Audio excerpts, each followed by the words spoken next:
Welcome to my YouTube channel Sushantreddy. Every week I present my life lessons in sales, human psychology, and wealth creation from an entrepreneur's perspective.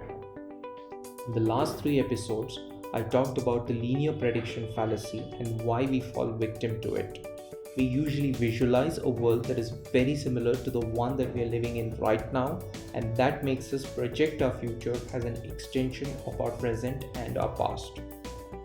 There are two main reasons that linear prediction fallacy is a default option for most people to think about their future. First is an evolutionary reason. For almost 99.5% of our 200,000 years existence, we have faced a ton of existential risks such as disease, predators, environment, hunger, and so on. It's only in the last 500 years that humans have seen some form of stability. Our DNA is wired in such a way that we always prefer safety and hence seek a linear future. The second reason is the existence of what I call positive and negative drift events that we discussed last time. These are small, continuous events that keep happening in the background. They seem to have little or no effect in the short run, creating this illusion of a linear future. But they're continuously operating in the background, and like every secret in the universe, these events follow the power law of compounding. For a very long time, often decades, they don't seem to have any effect. But then over a short period of time, they mutate into these giant events, both positive and negative, and quickly destroy the illusion of a linear future. In the last episode, I talked about the negative drift events. I discussed the concept of practical conservatism, which is to subtract everything that creates instant pleasure and to add things that have a short-term pain. Let's now look at the positive drift events. Positive drift events are what make life worth living. These are events that change the course of future so suddenly that when we think back, we absolutely can't believe that we made so much ground in so little time. Positive drift events, like negative drift events, are continuously working in the background. They are slow but steady.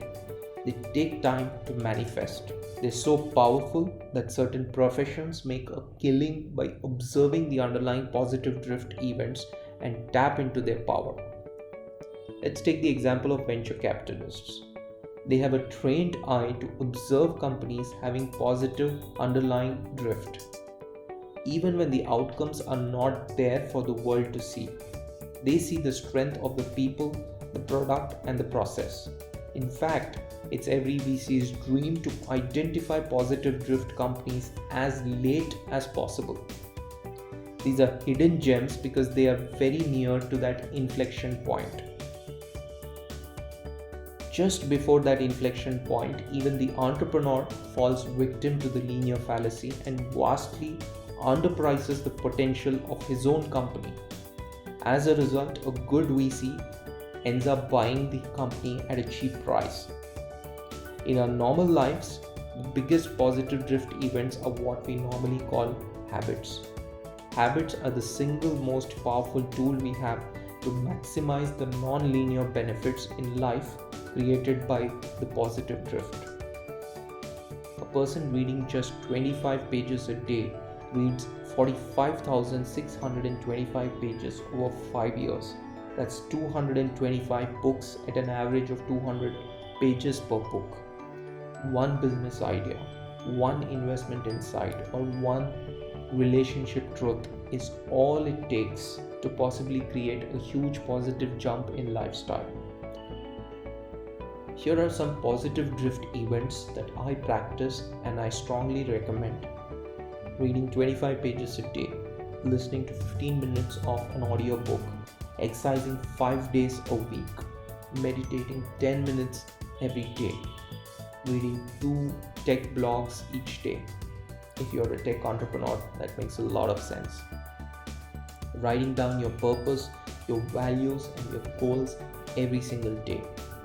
Having 4 servings of fruits each day. Writing down and reviewing the 3 most important things every day. What is important to note is that none of these events are going to breathtakingly change your life in the next 1, 3, 6, and probably 12 months of time. But over 5 years, they will create a huge advantage for you and put you in a position to take a giant non-linear leap in life. I will continue this discussion next week, where I will go deeper into my philosophy of practical conservatism and talk about what I call the arithmetic of life. Until next time, stay safe and goodbye.